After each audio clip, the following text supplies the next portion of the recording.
जय हिंद दोस्तों, स्वागत है आपका मेरे यूट्यूब चैनल पर। आशा करता हूँ आप सभी स्वस्थ होंगे। आप काफी दिन से एनालाइज देख रहे होंगे, 3 दिन से एग्जाम चल रहे हैं। सबसे ज्यादा मोस्टली क्वेश्चन बजट्स में से ज्यादातर क्वेश्चन पूछे जा रहे हैं। तो इस वीडियो में हम कवर करने वाले बजट से रिलेटेड सारे क्वेश्चन जो कि आने वाली शिफ्टों में आने की संभावना पूरी पूरी उनकी रहेगी। तो बिल्कुल आराम से इस वीडियो को विस्तार से देखिएगा और समझिएगा मैंने किस तरीके से किस चीज का आंसर का एक्सप्लेनेशन किया है। इसी में से आपको क्वेश्चन जो है आने वाली शिफ्ट में देखने के लिए मिलेंगे। तो चलिए स्टार्ट करते हैं अपना वीडियो। सबसे पहले यहाँ पे हमारा क्वेश्चन बनता है, भारत का केंद्रीय बजट कौन प्रस्तुत करता है। तो ये बात सबको बहुत कॉमन सी बात है, बात सबको पता है कि भारत का जो केंद्रीय बजट कौन प्रस्तुत करता है, हमारे यहाँ का वित्त मंत्री। ना तो प्रधानमंत्री करता है, ना भारत का राष्ट्रपति करता है, और ना ही आरबीआई का गवर्नर करता है। करता कौन है? केवल हमारा जो है वित्त मंत्री इस चीज को करता है। तो इस समय पे हमारे वित्त मंत्री कौन है ये भी आप बहुत अच्छे से जानते होंगे। काफी समय से अभी पिछले कई सालों से हमारे वित्त मंत्री जो बनती हुई आ रही हैं, निर्मला सीतारमण जी। ठीक है, चलिए अब आगे बढ़ते हैं। इसका मैंने एक एक्सप्लेनेशन भी दिया है। एक्सप्लेनेशन किया है, भारत के वित्त मंत्री हर साल संसद में केंद्रीय बजट पेश करते हैं, जिसमें सरकार की राजस्व और व्यय योजनाओं के विवरण होता है। ये जो बजट हर साल पेश किया जाता है और ये 1 फरवरी को हर बार अब से इस बार 1 फरवरी को किया जा रहा है। तो इसमें जो सरकार से जो राजस्व और योजनाओं से रिलेटेड जो चीजें होती हैं उनके ऊपर जो बजट ये पेश किया जाता है। चलिए हम अपने नेक्स्ट क्वेश्चन की तरफ चलते हैं। केंद्रीय बजट आमतौर पर कब पेश किया जाता है? जो केंद्रीय बजट होता है वो आमतौर पर कब पेश किया जाता है? तो जैसा मैंने आपको अभी बताया, जो है केंद्रीय बजट 1 फरवरी को पेश किया जाता है। इसकी जो व्याख्या थोड़ी कर लें तो 2027 में केंद्रीय बजट 1 फरवरी को प्रस्तुत किया जाता है ताकि वित्तीय वर्ष की शुरुआत से ही कार्यान्वयन किया जा सके। मतलब स्टार्टिंग से ही कार्य करने में लोग लग जाएं, इसीलिए इनको पहले ही जो है किया जाता है। भारत में वित्तीय वर्ष की अवधि क्या है? तो वित्तीय वर्ष की अवधि भारत में क्या है, इसके हमारे ऑप्शंस दे रखे हैं। 1 अप्रैल से लेकर 31 मार्च, 1 जनवरी से 31 दिसंबर, 1 जून से 31 मई और 1 अक्टूबर से 30 दिसंबर। तो आपको पता है जो हमारा सालाना कैलेंडर होता है वैसे तो 1 जनवरी से 31 दिसंबर तक रहता है, लेकिन जो इससे प्राइवेट सेक्टर में जो काम के सेक्टर्स होते हैं उसमें क्या माना जाता है, हमारा 1 अप्रैल से लेकर 31 मार्च तक। सेम इस तरीके से हमारे स्कूल्स में भी होता है। जैसे बच्चों के स्कूल 1 अप्रैल से स्टार्ट होते हैं, 31 मार्च को उनका सेशन खत्म हो जाता है। इसी तरीके से सेम प्रकार रहता है। तो 1 अप्रैल से 31 मार्च तक जो है ये कार्यरत रहता है। स्पष्टीकरण, कर और लेखांकन प्रार्थनाओं के अनुरूप भारतीय वित्तीय वर्ष 1 अप्रैल से शुरू होता है और अगले 31 मार्च तक समाप्त हो जाता है। देन नेक्स्ट क्वेश्चन हमारा, नए टैक्स रिजिम में 3 से 7 लाख रुपए की आय पर सरकार ने कितने टैक्स लगाने की घोषणा की है? तो इसका क्वेश्चन इसका आंसर हो जाएगा 5% टैक्स जो आपका लगेगा। यहाँ पे बात करते हैं हम सोने की पर कस्टम ड्यूटी को घटाकर कितने प्रतिशत कर दिया गया है। मैं आपको एक चीज और बताता हूँ, ये क्वेश्चन आपके 2024-2025 दोनों बजट के मिलाकर है, क्योंकि 24 के भी पूछे जा रहे हैं और 25 के भी क्वेश्चन जो है पूछे जा रहे हैं। तो इस चीज का खासकर ध्यान रखेंगे, आपको इन्हीं में से क्वेश्चन देखने के लिए मिलेंगे। तो इसका आंसर हमारा रहेगा 5%, 6%, 7%। तो इसका 6% जो आंसर हो जाएगा। हम यहाँ बात करते हैं, यदि आपको ये पीडीएफ चाहिए जैसे रिवीजन करने के लिए, अभी यहाँ पे आप एक बार वीडियो देख लेंगे, 2 बार देख लेंगे। यदि आपको पीडीएफ चाहिए तो पीडीएफ के लिए आपको सिंपली कुछ नहीं करना है, नीचे मेरे टेलीग्राम का लिंक दे रखा है, आप जाके मेरा टेलीग्राम ज्वाइन कर लीजिए, वहां पे आपको ये पीडीएफ मिल जाएगा।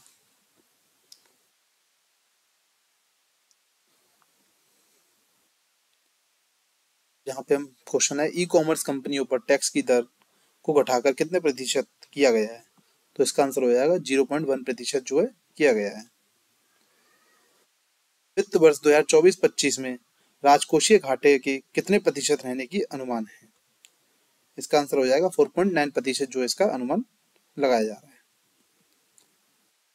है। जो लोग भी नहीं जानते हो हमारे वित्त मंत्री कौन है, तो आप उनकी फोटो देख सकते हैं, ये हमारे वित्त मंत्री हैं। बजट 2024-25 में कृषि और इससे संबंधित क्षेत्रों के लिए कितनी राशि आवंटित की गई है? तो इसका जो आंसर हो जाएगा 1.52 लाख करोड़ रुपए जो आपको इसके लिए आवंटित किए गए हैं। अब यहाँ बात करते हैं अपने नेक्स्ट क्वेश्चन की। न्यू टैक्स रिजिम में स्टैंडर्ड डिडक्शन की लिमिट 50,000 रुपए से बढ़ाकर कितनी कर दी गई है? तो उस लिमिट को जो केवल 25,000 रुपए बढ़ाया गया है। पहले आपकी 50,000 थी, अब 50,000 से कितनी कर दी आपकी 75,000 रुपये लिमिट जो है कर दी है। ठीक है, चलिए नेक्स्ट क्वेश्चन पे चलते हैं अपने।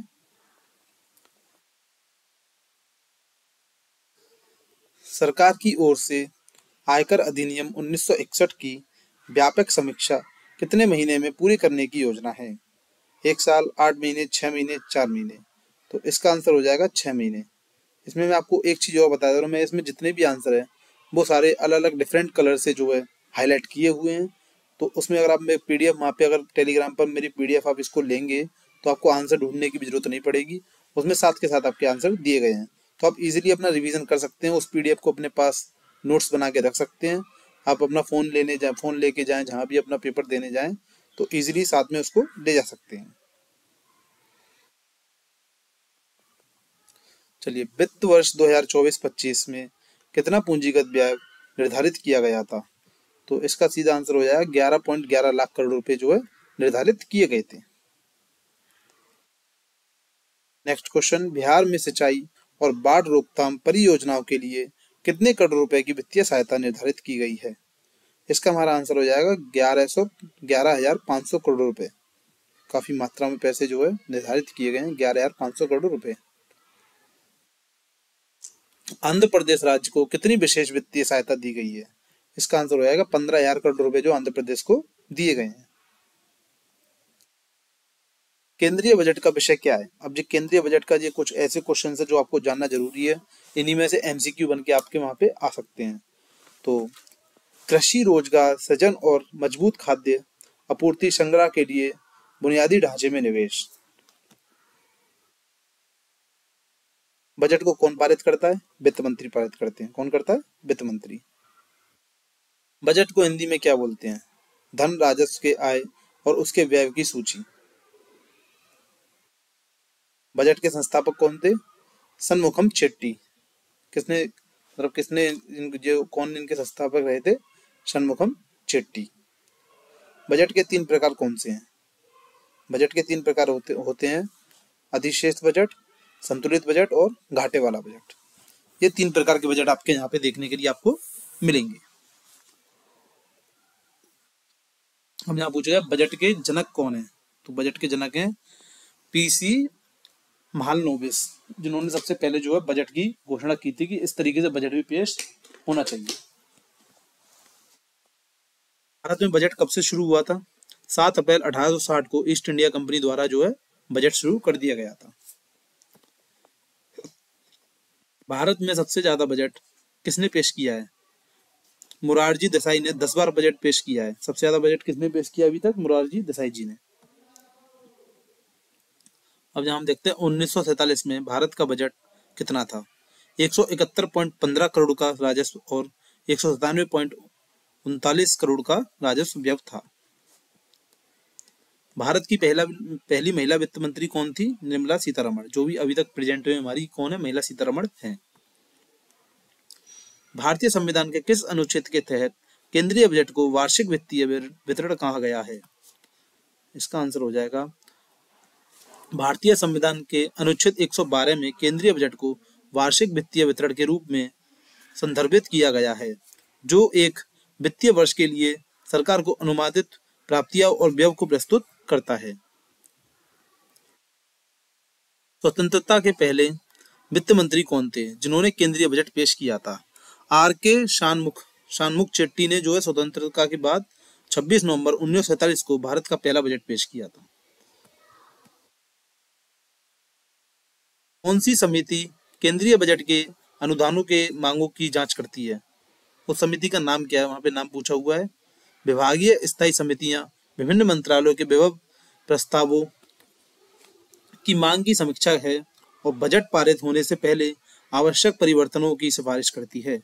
मतलब जैसे बजट में कोई त्रुटि है उसको भी जो है उसमें परिवर्तन करने के लिए भी सिफारिश जो है करते हैं।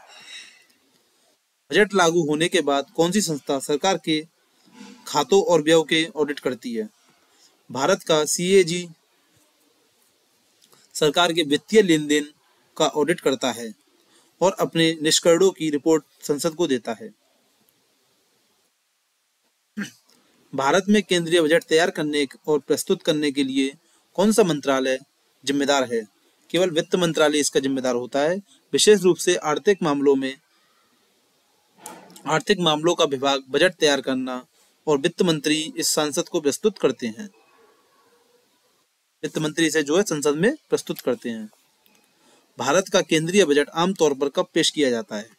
अप्रैल में नया वित्तीय वर्ष शुरू होने से पहले नीतियों को बेहतर कार्यान्वयन और सुनिश्चित करने के लिए 2017 से केंद्रीय बजट 1 फरवरी को प्रस्तुत किया जा रहा है। कब से किया जा रहा है? 1 फरवरी को 2017 से। आपका क्वेश्चन इस प्रकार भी पूछा जा सकता है कि जो केंद्रीय बजट 1 फरवरी से कब से प्रस्तुत करने लगे थे, तो इसका आंसर 2017 हो जाएगा। केंद्रीय बजट के दो मुख्य घटक क्या हैं? राजस्व बजट दिन प्रतिदिन की आय और व्यय से संबंधित होता है, जबकि पूंजीगत बजट निवेश, उधार और परिसंपत्ति निर्माण के संबंधित में होता है। इस वर्ष से केंद्रीय बजट प्रस्तुति आधिकारिक तौर पर सुबह 11 बजे स्थानांतरित हो गई है। 1999 से पहले केंद्रीय बजट पारंपरिक रूप से शाम 5 बजे पेश किया जाता था। यह प्रथा ब्रिटिश काल में चली आ रही थी। 1999 में तत्कालीन वित्त मंत्री यशवंत सिन्हा ने नीति निर्माताओं, बाजारों और जनता के लिए इसे और अधिक सुविधाजनक बनाने के लिए समय बदलकर सुबह 11 बजे का कर दिया गया। भारत में पहला कागज रहित केंद्रीय बजट किस वर्ष प्रस्तुत किया गया था? 1 फरवरी 2021 को वित्त मंत्री निर्मला सीतारमण ने बही खाता शैली तथा थैली में बंद डिजिटल टैबलेट का उपयोग करके भारत का पहला पेपरलेस बजट पेश किया था। यह बदलाव डिजिटल इंडिया पहल को बढ़ावा देने के लिए कागज का उपयोग कम करने के लिए किया गया था। सरकार खासकर कोविड-19 में महामारी के दौरान इस चीज को किया गया था, जो वहाँ पे बिना पेपरलेस चीजें बात चल रही थी कि हम जो है अपना बजट जो है बिना डिजिटल इंडिया बनाने की बात चल रही थी। उस समय पे जो है केवल एक ही टैबलेट से अपना पूरा इन्होंने बजट पेश किया था। बजट सत्र 2025 के 2 चरण कौन से हैं? संसद का बजट सत्र 2 चरण के में विभाजित है। पहला भाग 31 जनवरी से 13 फरवरी तक 2025 और दूसरा 10 मार्च से 4 अप्रैल तक। पहले चरण में बजट पेश करना और दूसरे चरण में बजट पर चर्चा, अनुमोदन और पारित करना शामिल है। बजट को 2 तरीके से पेश किया जाएगा। आप यहाँ पे इस चीज का ध्यान रखिएगा जो अपना न्यू बजट है। इनमें से कौन सा ऑपरेशन ग्रीन मिशन से संबंधित है? तो ग्रीन मिशन दाल, प्याज और आलू का उत्पादन, टमाटर, मिर्च और आलू का उत्पादन, टमाटर, प्याज एवं आलू का उत्पादन। तो इसका आंसर हो जाएगा टमाटर, प्याज एवं आलू का उत्पादन ग्रीन ऑपरेशन से संबंधित है। कौन सी नीति योजना 5 लाख एकड़ की जैविक खेती के अंतर्गत आती है? तो इसका आंसर हो जाएगा परंपरागत कृषि विकास योजना, जो कि 5 लाख एकड़ की जैविक खेती के अंतर्गत आती है।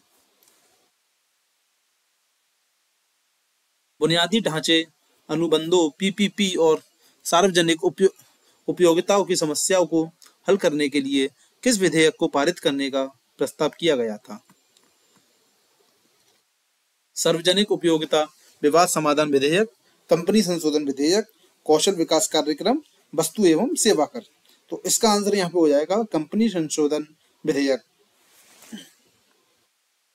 प्रश्न अपने 4 पे आते हैं। यहाँ पे कौन सी योजना के तहत सामान्य बीमा योजनाओं पर सेवा कर में छूट दी गई थी? कंपनी संशोधन विधेयक, ग्राहक अधिनियम और इसका निर्मय योजना। किस योजना के तहत दिया गया था? निर्मय योजना के तहत दिया गया था।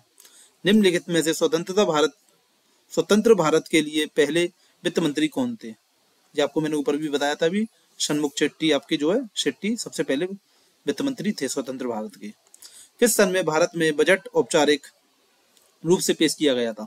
औपचारिक रूप से सबसे पहले 1950 में जो बजट को पेश किया गया था। निम्नलिखित में से संसद में 2022 बजट में किसने प्रस्तुत किया था? तो हमारे जो काफी कम से कम 6 से 7 साल से निर्मला सीतारमण जो है बजट को पेश करते आ रही हैं। अंतरराष्ट्रीय सीमाओं पर परिवहन किए जाने वाले माल के आयात और निर्यात को लगाए कर को किस रूप से जाना जाता है? डैश के रूप से जाना जाता है। तो इसको हम सीमा शुल्क के नाम से जानते हैं। आप इसको इस तरीके से याद कर सकते हैं, जैसे यहाँ पे सीमाओं पर जो लगाया जा रहा परिवहन, इसको इस वर्ड को याद रखते हुए हम इसमें सीमा शुल्क के नाम से इसको याद कर सकते हैं प्रश्न को। भारत का पहला बजट पेश किया गया था 7 अप्रैल 1960 को जो है, मैंने अभी आपको ऊपर ही बताया था ये बात, ये क्वेश्चन रिपीट हो रहे हैं जो आप इनको जो ध्यान में रखते जाइए। 7 अप्रैल 1860 को जो पहला बजट पेश किया गया था। स्वतंत्र भारत का पहला केंद्रीय बजट किसने पेश किया था? स्वतंत्र भारत का आर एक षणमुख चेट्टी। किसने किया था? आर एक षणमुख चेट्टी ने पेश किया था। अब यहाँ हम बात करते हैं ये वाला, भारत में सबसे लंबा बजट भाषण देने का रिकॉर्ड निम्नलिखित में से किसके नाम है? सबसे लंबा जो बजट का भारत का रिकॉर्ड है वो भी हमारी निर्मला सीतारमण के नाम है। निम्नलिखित में से भारत में सबसे छोटा बजट भाषण देने का रिकॉर्ड किसके नाम है? ये है हमारे हीरू भाई मुल्लाजी पटेल। इनका नाम जो हमारे भारत के सबसे छोटे जो उन्होंने बजट को पेश किया था सबसे छोटे भाषण में, उनका रिकॉर्ड किसके नाम है? हीरू भाई मुल्लाजी पटेल। बजट शब्द किस फ्रांसीसी शब्द से लिया गया है जिसका अर्थ छोटा थैला है? तो बजट कहां से लिया गया है? बैगॉट से, बोगेट। केंद्रीय बजट पेश करने वाले पहले प्रधानमंत्री कौन थे? जवाहरलाल नेहरू। जिन्होंने वहां पे जब स्टार्टिंग में जब जवाहरलाल नेहरू प्रधानमंत्री थे उन्होंने ही केंद्रीय बजट जो है उस समय प्रस्तुत किया था। 2024-25 के लिए अंतरिम बजट कब पेश किया गया है? 1 फरवरी संसद में। कब किया गया था? 1 फरवरी को संसद में, अभी हाल ही में किया गया है। भारत में बजट कब लागू किया गया था? भारत में बजट जो है 26 नवंबर 1947 में लागू हुआ था। 26 नवंबर 1947 को जो बजट लागू कर दिया गया था। केंद्रीय बजट पेश किया जाता है फरवरी के महीने में, ये आपको भी ऊपर बताया था मैंने, रिपीटेड क्वेश्चन है ये। निम्नलिखित में से अंतरिम बजट किसके द्वारा पेश किया जाता है? केंद्रीय वित्त मंत्री द्वारा जो है अंतिम बजट पेश किया जाता है। पहला भारतीय बजट 18 फरवरी 1869 को किसके द्वारा पेश किया गया था? ये किया गया था जेम्स विल्सन द्वारा। किसके द्वारा? जेन विल्सन द्वारा। बजट पेश होने से कौन सा समारोह आयोजित किया जाता है? 9 से 10 दिन पहले हलवा। मुझे इसका यहाँ पे मतलब नहीं पता, मतलब यहाँ पे इसका मतलब ये है 9-10 दिन पहले हम हलवा खाते हैं। जैसे हमारा जो फरवरी का सीजन है, फरवरी के सीजन में सबके यहाँ हलवा बनता है फरवरी और जनवरी में, तो इसका मतलब ये है कि हम उससे पहले हलवा खाते हैं। सर्दियों का समय होता है और सर्दियों के समय सबके मोस्टली लोग हलवा, गाजर का हलवा जो है बनता है। बजट शब्द किस उत्पत्ति किससे हुआ है? बजट शब्द की उत्पत्ति किससे हुई है? मध्य अंग्रेजी शब्द बोगेट से आया है जिसका अर्थ फ्रांसीसी बोगेट से आया है। मध्य फारसी शब्द बोगेट से आया है जिसका अर्थ, ये रिपीट हो गया है ये, इसका आप ध्यान रखना। ये अच्छा सॉरी, ये इसके वो हैं ऑप्शंस हैं, तो इसका पहले ही जो आंसर हो जाएगा मध्य अंग्रेजी, जो मैंने अभी आपको ऊपर बताया था बोगेट से आया है। वो फ्रांसीसी शब्द क्या है? बोगेट, उससे ये आया है। ठीक है, ये इसके वो थे ऑप्शंस थे, वो मैंने जो ज्यादा वो कर दिया था जूम, तो मैंने दिखाई नहीं दिया ठीक से। चलिए, केंद्रीय बजट के संदर्भ में राजकोषीय घाटा शब्द किसको दर्शाता है? इसका मतलब होता है कुल व्यय, मतलब कितना पूरा खर्च हुआ है उसको दर्शाता है। सरकार द्वारा बजट कहाँ पेश किया जाता है? तो संसद भवन में पेश किया जाता है। सरकार द्वारा जो बजट पेश किया था कहाँ पेश किया था? संसद भवन में। किस देश ने सबसे पहले किस बजट पेश किया था? इंग्लैंड ने सबसे पहले बजट पेश किया था। किसने किया था? इंग्लैंड ने। 2024 का बजट कब आएगा? 23 जुलाई। ये पुराना क्वेश्चन है, ठीक है, इस चीज का आप ध्यान रखिए। मतलब इस तरह क्वेश्चन आ रहे हैं, इसमें ऐसे करके पूछा जा सकता है 2024 का बजट कब पेश किया गया था, तो इसका आंसर हो जाएगा हमारा 23 जुलाई को जो है किया गया था। ठीक है, वित्तीय वर्ष 2024-25 के लिए केंद्रीय बजट में कुल अनुमानित व्यय कितना है? तो इसका आंसर हो जाएगा हमारा 47,65,768 करोड़ रुपए। कितने हैं? 47,65,768 करोड़ रुपए। भारत का आर्थिक सर्वेक्षण तैयार करने के लिए कौन सी सरकारी संस्था जिम्मेदार है? इसका भी आंसर वित्त मंत्रालय हो जाएगा। वर्ष 2024-25 में यूरिया सब्सिडी के लिए कितनी राशि आवंटित की गई थी? 1,19,000 जो है रुपए आवंटित किए गए थे। भारत में केंद्रीय बजट कौन सी सरकारी संस्थान बनाती है? वित्त मंत्रालय। वित्तीय वर्ष 2024-25 में शिक्षा क्षेत्र के लिए आवंटित बजट क्या था? तो इसका आंसर है 1,24,668 करोड़ रुपए बजट इस शिक्षा क्षेत्र के लिए आवंटित किए गए थे। 2024-25 के बजट में किस क्षेत्र में सबसे अधिक आवंटन प्राप्त हुआ है? तो इसका आंसर हमारा हो जाएगा रक्षा। रक्षा के लिए सबसे अधिक जो है क्षेत्र में आवंटन प्राप्त हुआ था। तो मैं आपको यहाँ पे एक चीज और बता दूं, यदि आपने मेरे चैनल को सब्सक्राइब नहीं किया है तो आप मेरे चैनल को सब्सक्राइब कर लीजिए। आपको मेरे चैनल पर हर तरीके से रिलेटेड इन्फॉर्मेशन मिलेंगी। जैसे अभी तो प्रेजेंट में जैसे एनालिसिस चल रहे हैं तो एनालिसिस की वीडियो मिल रही है, अदरवाइज मेरे कट ऑफ वगैरह की वीडियो, एक्सपेक्टेड कट ऑफ और क्या स्कोर मतलब रह सकता है, आप किस तरीके से तैयारी करें, वो सारी चीजें आप मेरे साथ मिलकर कर सकते हैं। तो आप मेरे चैनल को सब्सक्राइब कर लीजिए जिससे आपको मेरी वीडियो टाइम टू टाइम मिलती रहे। भारतीय संविधान का कौन सा अनुच्छेद केंद्रीय बजट को प्रस्तुत से संबंधित है? किस अनुच्छेद में जो केंद्रीय बजट के बारे में दिया गया? अनुच्छेद 112 में केंद्रीय बजट के बारे में आपको दिया गया है। पीआरआई के शासन क्षमताओं को बढ़ाने के लिए निम्नलिखित में से कौन सी नई पुनः गठित योजना शुरू की गई है? तो इसका आंसर है प्रधानमंत्री कौशल विकास योजना। भारत के संघ केंद्रीय बजट को घटकों में सही घटक का चयन करें। राजस्व बजट और पूंजी बजट दोनों इसके आंसर हो जाएंगे, ए और बी दोनों इसके आंसर हो जाएंगे। आम बजट में नागरिक व्यय के लिए मांगों की संख्या कितनी है? 103। वित्तीय वर्ष 2024-25 के लिए अनुमानित राजकोषीय घाटा नाम मात्र सकल घरेलू उत्पाद के प्रतिशत रूप में क्या है? 5.1 इसका जो आंसर हो जाएगा। यदि आप लोगों को इसका पीडीएफ चाहिए तो नीचे मेरा टेलीग्राम का लिंक आपको नीचे दे रखा है, आप जाके मेरे टेलीग्राम को ज्वाइन कर सकते हैं और वहां से ये सारी पीडीएफ आप डाउनलोड कर सकते हैं। मैं जो भी वीडियो बनाता हूँ सब वीडियोस की पीडीएफ जो वहाँ पे अपलोड कर देता हूँ, तो आप वहां से अपनी वीडियोस को अपलोड देख सकते हैं। और यहाँ पे मेरे साथ के साथ जो आंसर है उनको आंसर को हाईलाइट किया किसी अलग डिफरेंट कलर से, तो आप इजीली आपके लिए बहुत इजी होगा आंसर ढूंढने के लिए। तो आप इसको रिवीजन के तौर पे अपने पास रख सकते हैं।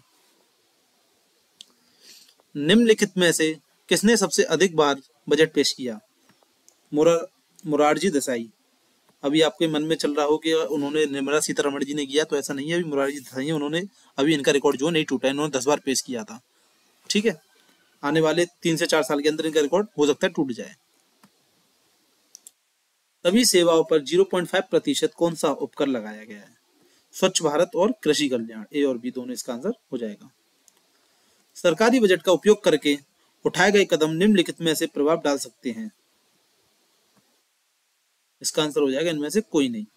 ठीक है, ना संसाधन आवंटन पे डालेंगे, ना समानताओं पे, ना मुद्रास्फीति पे। अच्छा, यहाँ पे हम एक बात और बता दें, ये तो बात रही केवल जीएस की। अब बात करें हिंदी का पेपर कैसा रहा। हिंदी का पेपर भी आपका इजी आ रहा है, आपको कोई टेंशन लेने की जरूरत है नहीं। अगर आपने पढ़ा है थोड़ा बहुत भी तो आप जो है हिंदी का पेपर इजीली क्लियर कर सकते हैं। नहीं बात करें रीजनिंग की, तो रीजनिंग में 1 से 2 प्रश्न आपको देखने के परेशान करेंगे, तो आप उनको ड्रॉप कर दीजिए, कोई दिक्कत नहीं है, भले छोड़ दीजिए। वहीं मैथ की बात करें तो मैथ में भी आपको 3 से 4 क्वेश्चन देखने के लिए दिक्कत करने वाले मिलेंगे। तो इस तरीके से करीब लगभग आप 70 से 72 क्वेश्चन जो अच्छे वहां पे करके आ सकते हैं, जिनसे आपका सिलेक्शन इजीली हो जाएगा। क्योंकि उसमें आपको पता है नॉर्मलाइजेशन भी मिलेगा, नॉर्मलाइजेशन के बाद जो है कट ऑफ लगती है, तो आपका इजीली सिलेक्शन हो जाएगा। आपको टेंशन लेने की जरूरत बिल्कुल भी है नहीं। राजकोषीय घाटे के बारे में क्या कहा जा सकता है? उधार। सरकारी बजट के अंतर्गत उधारी में शामिल है, क्या शामिल है? राजकोषीय घाटा। घाटा और उधार, उधार एक बार किसी को दे देते तो उसमें घाटा आ ही जाता है, कोई वापस नहीं करता है, ये उससे रिलेटेड है। इनमें से पूंजीगत व्यय को चुनिए। इसमें पूंजीगत क्या है? शेयर खरीद।